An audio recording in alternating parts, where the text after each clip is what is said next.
presidential historian Allan Lichtman, known by many as the polling Nostradamus. And Professor, I am hasten to add that my sister is quite jealous because you are one of her favorite people to interview and be interviewed by. Liberty called me and said how much she respects you, as do I. Is it fair to say that what Trump is doing is all that different versus the coverage of it? I'm not going to comment on the coverage. I'm just going to give it to you straight. Yes, what Trump is doing is fundamentally different. You can point to various examples of possible presidential overreach, but the depth and consequences of what Trump is doing has no precedent in the modern history of the country. He has said that as president, he can do anything he wants. We haven't heard anything like that since Richard Nixon's post-presidential interview with David Frost, which sparked a huge backlash. Here are just some examples of things that go way beyond anything you've pointed out. He has tried to contravene three specific elements of our Constitution: the birthright provision of the 14th Amendment, the time and manner clause of the Constitution regarding elections, which vests administration solely in the states, except that Congress can make laws, not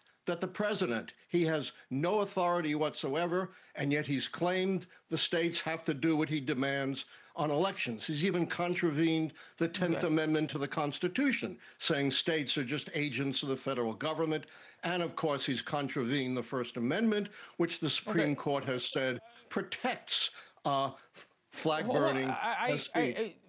I'm just starting. Hold on, I understand. I know you're just starting, but you're listing things that, to my mind, are all the exact same that other presidents have done. Other presidents have tried to do things that were ruled unconstitutional by the Supreme Court. They back down, as Trump has on birthright citizenship. Hold on. Joe Biden, let me just. The Constitution. You can't just talk in generalities. I can give you one. I can give you one.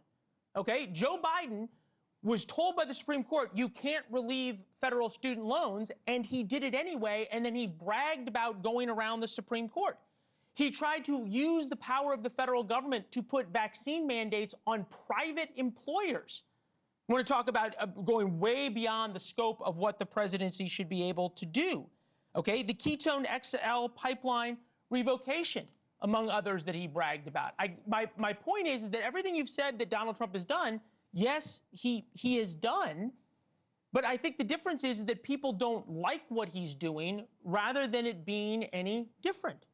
You couldn't be more wrong. None of the examples you cite come close to direct attacks on the Constitution that Trump has initiated. You know, maybe some orders get revoked by the courts. That's quite common, but this is different. What is also different is Trump authorizing a private citizen who has no government authority, has never been vetted, to fire hundreds of thousands of federal employees with no cause. He has used, in an unprecedented way, declarations of national emergency to place military forces in LA and take over by the military.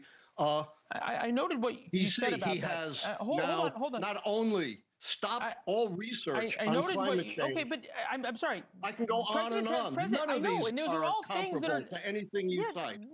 They're all identical, because you've yet to say how he's using the presidential power differently. You say taking over, using the military. One of the things you said, not since the Civil Rights era has the National Guard been sent in without approval. When presidents did that during the Civil Rights era, they have now been lauded later in history as heroes, not as somehow as military dictators. 89% of Americans say crime is a major problem in America's cities. Congress gave him the authority to do it in D.C., to send in and to federalize D.C. And in fact, the mayor today, hold on, and the mayor today, and you can't compare this to what happened during the Civil Rights era. That's nonsense. Talk about biased commentary. My goodness. No, sir. That's astonishing to me. Thank you for watching. Subscribe below and download our NewsNation app right now on your phone, and you will get fact-based, unbiased news for all Americans.